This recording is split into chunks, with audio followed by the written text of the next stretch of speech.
कैसे हैं आप सभी। आज हम सभी जानेंगे क्लासिफिकेशन ऑफ नाउन। जैसा कि आप सभी को पता होगा, पिछले लेक्चर्स वीडियो में हम सभी जाने थे नाउन और ओरिजिन ऑफ नाउन, यानी नाउन की उत्पत्ति कैसे हुई और नाउन किस शब्द से आया, वो सब जाने थे, कुछ बेसिक बातें। आज हम सभी जानेंगे क्लासिफिकेशन ऑफ नाउन, यानी नाउन का वर्गीकरण। तो सबसे पहले हम लोग जानेंगे अध्ययन की सुविधा के दृष्टिकोण से नाउन को कितने वर्गों में बांटा गया है, या मैं जो नाउन पढ़ाता हूँ वो कितने वर्गों में बांट करके पढ़ाता हूँ, जिससे आपको यानी जो एक बार पढ़ें तो बिल्कुल कॉन्सेप्ट क्लियर हो जाए, यानी आप लोगों को किसी भी प्रकार की कोई प्रॉब्लम न हो। पूरा नाउन का कॉन्सेप्ट क्लियर होने वाला है इस लेक्चर्स वीडियो में।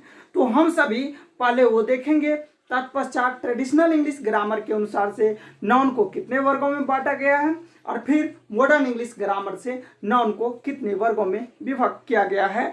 ये सारी बातों का आज हम सभी इस लेक्चर वीडियो में एनालिसिस करेंगे। तो सबसे पहले हम लोग जानते हैं और यहाँ पर प्ले किया जाए।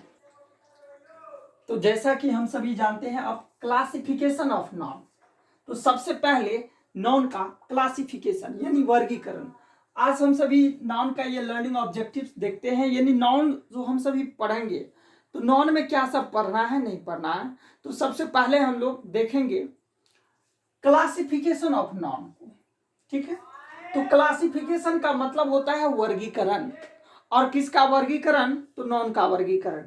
तो नाउन यानी संज्ञा का वर्गीकरण। जैसे कि यहाँ पर यदि मैं लिखूं वर्गीकरण का और नाउन यानी संज्ञा, तो नाउन को हिंदी व्याकरण के अनुसार से क्या कहते हैं, संज्ञा कहते हैं, ठीक है।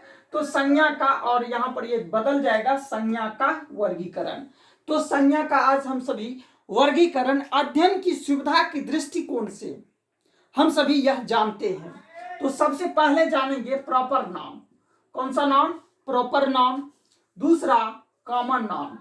देखिए हम सभी proper noun, common noun, collective noun, material noun, abstract noun, countable noun, uncountable noun जिसे मास नाउन भी कहा जाता है, concrete noun, vowel nouns, numeral nouns या क्वांटिटेटिव नाउन, न्यूमरल नाउन या क्वांटिटेटिव नाउन, एंड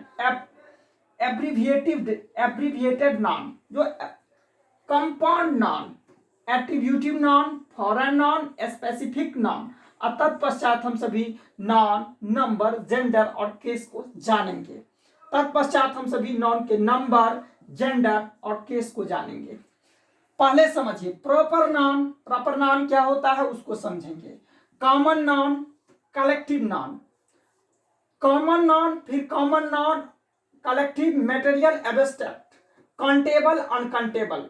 तो यहां पर जितने नाउन को हम लोगों ने देखा 10, 15, 16, 16 देखे हम लोग, कितने होते हैं। तो यहां पर हम सभी जो पढ़ेंगे नाउन को जनरल क्लासिफिकेशन ऑफ नाउन में हम लोग 16 क्लासिफिकेशन किया गया है नाउन का।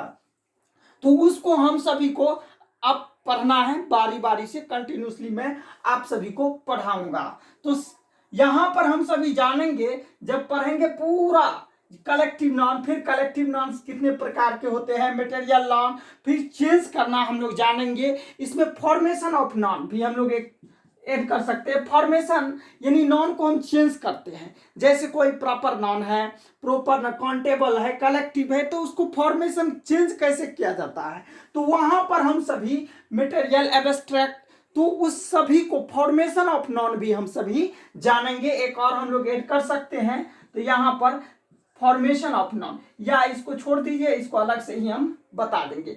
इतना हम सभी ये क्लासिफिकेशन में वर्गों में विभक्त करके पढ़ेंगे। समझ गए।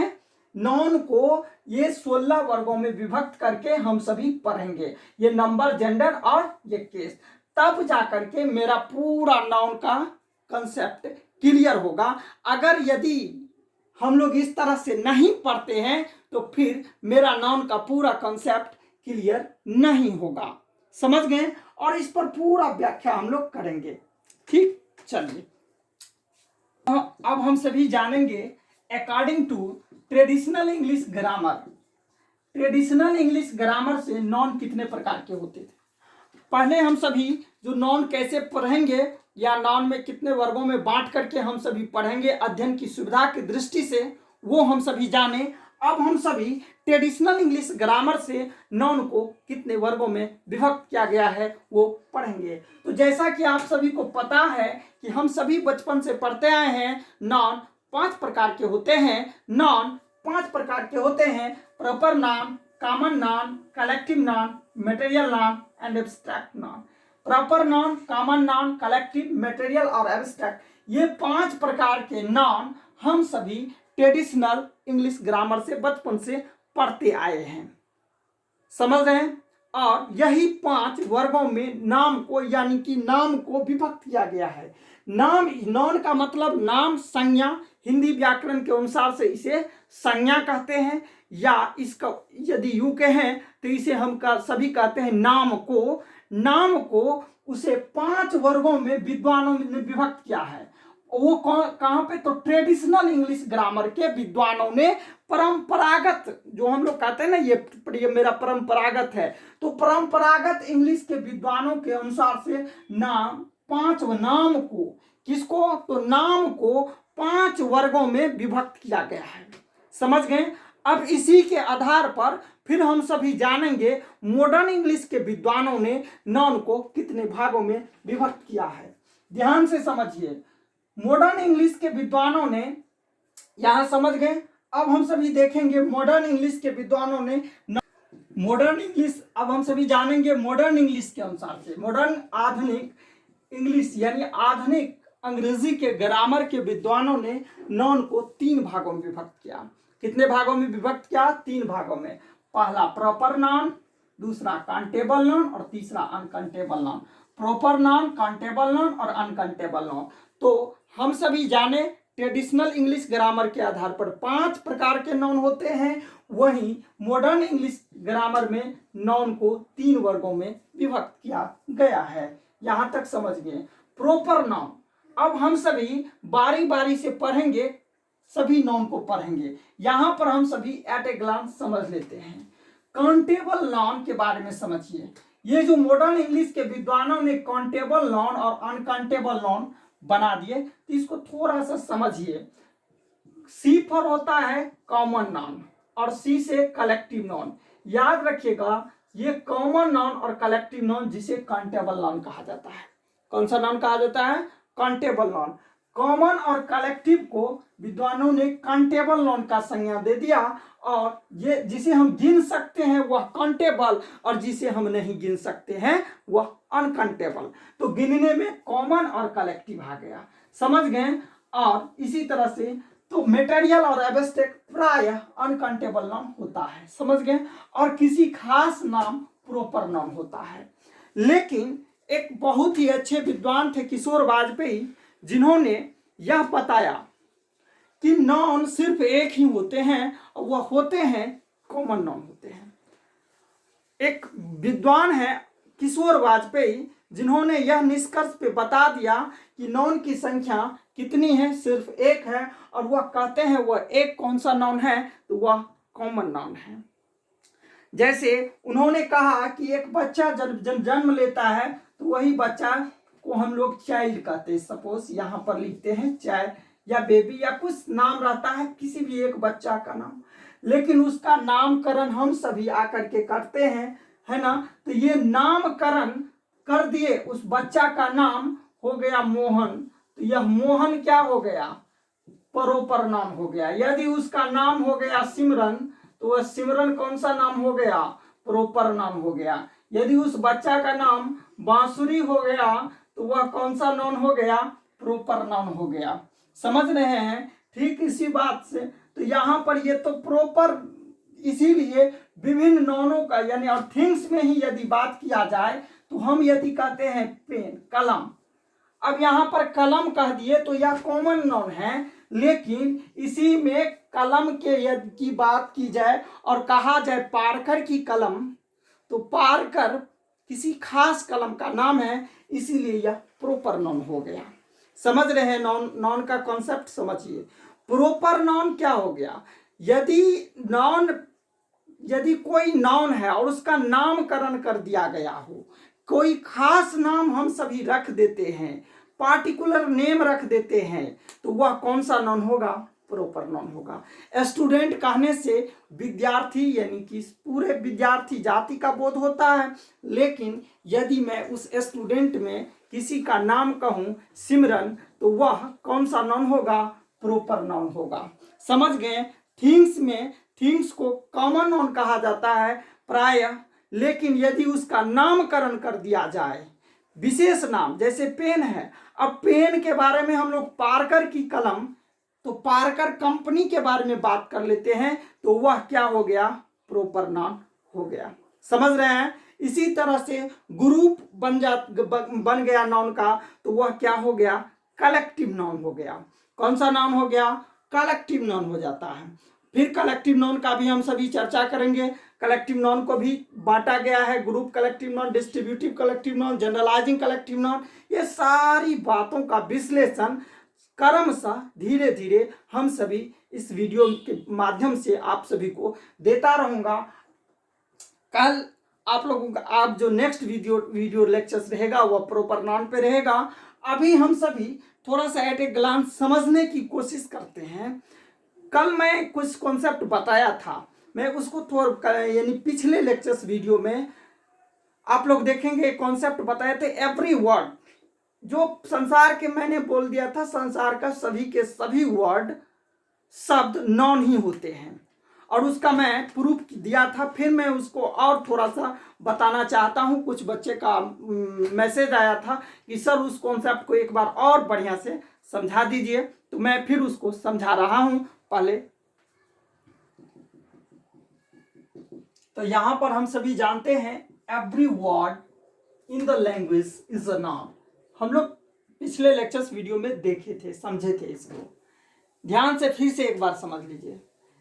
If that word used as subject and object, यदि किसी शब्द का प्रयोग सब्जेक्ट और ऑब्जेक्ट के रूप में करते हैं, तो वह नाउन या तो प्रोनाउन होगा। नाउन या तो प्रोनाउन होगा। और मैंने आप सभी को बताया था कि प्रोनाउन क्लोज क्लास के अंतर्गत आता है, तो प्रोनाउन की संख्या घट बढ़ नहीं सकती है। लेकिन हम सभी सब्जेक्ट और ऑब्जेक्ट, यदि हम सभी सेंटेंस लिखते हैं तो इसका स्ट्रक्चर होता है सब्जेक्ट, वर्ब और ऑब्जेक्ट। ध्यान से समझिए, सब्जेक्ट, वर्ब और ऑब्जेक्ट, यही नाउन का फंक्शन भी है। नाउन का प्रयोग चाहे तो सब्जेक्ट के रूप में भी कर सकते हैं और ऑब्जेक्ट के रूप में कर सकते हैं। तो सब्जेक्ट चाहे तो नाउन होगा या प्रोनाउन होगा। सब्जेक्ट और ऑब्जेक्ट नाउन या प्रोनाउन में से कोई एक हो सकता है। जब हम सभी जानते हैं सब्जेक्ट चाहे तो नाउन होगा या प्रोनाउन होगा, सब्जेक्ट चाहे तो नाउन होगा या प्रोनाउन होगा, तो यहां पर बात किया जाता है, कहते हैं ना you is a pronoun, he is a pronoun, कहते हैं ना यू प्रोनाउन है। इसका अभिप्राय यह नहीं होगा कि तुम प्रोनाउन हो, तुम प्रोनाउन हो, तुम सर्वनाम हो, ऐसा ट्रांसलेशन नहीं होगा। यहां पर आप मीनिंग को समझिए, सेंटेंस को समझेंगे। यहां पर सीधे हिंदी में अनुवाद करना ही ट्रांसलेट, वो अनुवाद नहीं करेंगे। यहां पर यदि यहां पर ये कहा जाए तुम प्रोनाउन हो, तो वो गलत है। यहां पर इसका मीनिंग होगा you is a pronoun. You क्या है? सब्जेक्ट है, और सब्जेक्ट का प्रयोग नाउन या प्रोनाउन में से करते हैं। तो सब्जेक्ट चाहे तो नाउन होगा या प्रोनाउन होगा, तो यहां पर सब्जेक्ट यू है, और इस यू को सब्जेक्ट के रूप में प्रयोग किया गया है। द वर्ड यू के बारे में बात किया जा रहा है यहां पर। हम इसीलिए यह सब्जेक्ट के रूप में प्रयोग हुआ है, तो इसका अर्थ हम सभी मान लेते हैं यह सिंगुलर सब्जेक्ट है। सिंगुलर सब्जेक्ट है, टेक्स अ सिंगुलर वर्ब, और सब्जेक्ट सिंगुलर है तो वह सिंगुलर नाउन है। सब्जेक्ट प्लूरल है, सिंगुलर है, ब्यूटीफुल। यदि कोई पूछे ब्यूटीफुल वर्ड क्या है, तो ब्यूटीफुल वर्ड तो लिखा हुआ है, एडजेक्टिव है। ब्यूटीफुल इज एन एडजेक्टिव, ये लिखा हुआ है, आपको समझना है, ये तो है एडजेक्टिव। लेकिन इसको सब्जेक्ट के रूप में जब प्रयोग करेंगे, तो किसी भी शब्द को सब्जेक्ट के रूप में जब प्रयोग किया जाता है, तो वह नाउन या प्रोनाउन हो सकता है। यह क्यों नहीं हो सकता? इसीलिए कहा यदि मैं कहा कि यदि संसार एवरी वर्ड कोई भी शब्द को यदि सब्जेक्ट के रूप में प्रयोग किया जाए भाषा में, तो वही इसीलिए लिखा गया every word in the language is a non. Language में भाषा का हर शब्द के भाषा में प्रयोग किया गया है। ऐसा नहीं कहे नॉन का डेफिनेशन हम लोग पढ़े थे, non is a naming word, non naming word है, लेकिन जब इसके एप्लीकेशन को समझेंगे तो यहां पर इसको समझना बहुत ही आवश्यक है। आशा करता हूं बिल्कुल क्लियर हो गया होगा कॉन्सेप्ट और आप लोग अच्छे से समझते रहें, और इसी तरह किसी को कोई भी प्रॉब्लम हो तो वह पूछ सकते हैं। एक और कंफ्यूजन था एक बच्चा का जिन्होंने मुझसे पूछा था कंफ्यूजन, आप लोग इसको लिख लीजिएगा, मैं मिटा देखते हैं। अल्फाबेट, अल्फाबेट, अल्फाबेट का मतलब क्या होता है? वर्णमाला, है ना। अब अल्फाबेट्स का मतलब क्या होता है? अल्फाबेट्स का मतलब होता है भाषाएं, है ना। तो यहां पर ये भाषाएं होता है, वर्ड अल्फाबेट वर्णमाला, ए से जेड तक को अल्फाबेट कहेंगे, लेकिन ए से जेड तक नहीं। अल्फाबेट्स का मतलब भाषाएं होता है। कैसे होता है अब समझिए। जैसे आप इंग्लिश में अल्फाबेट ABCD एक ही अल्फाबेट है इंग्लिश का। हिंदी का वर्णमाला क्या है? अ आ। और फारसी का क्या है? जैसे उर्दू कहते हैं ना अलिबे जो कहा जाता है, तो सबका वर्णमाला अलग अलग है ना। और यदि हम सभी अलग अलग वर्णमाला को जानते हैं तो क्या समझते हैं? भाषा समझते हैं ना। इसलिए अल्फाबेट्स का मतलब भाषा, समझ रहे हैं। इसी तरह से हम सभी विभिन्न भाषा को समझेंगे। आप लोगों को यह दिया गया है, होमवर्क है कि आप लोग मीनिंग खोज करके लाइएगा। मैं 5 शब्द दे रहा हूं। सबसे पहला है एयर्स। एयर का मीनिंग हवा होता है, और एयर्स का मीनिंग क्या होता है आप लोग खोज करके लाइएगा। एयर्स का मतलब क्या होता है, नहीं पता चले तो व्हाट्सएप करना। दूसरा एयर्स समझ गए। दूसरा हम लोग कहते हैं एब्यूज का मतलब होता है गाली। मैं गाली देना नहीं कहता, एब्यूज गाली। और एब्यूजेस का मतलब क्या होगा, है ना। इसी तरह से वुड का मतलब होता है जंगल। वुड का मतलब क्या होता है? सॉरी, लकड़ी। वुड्स का मतलब क्या होगा?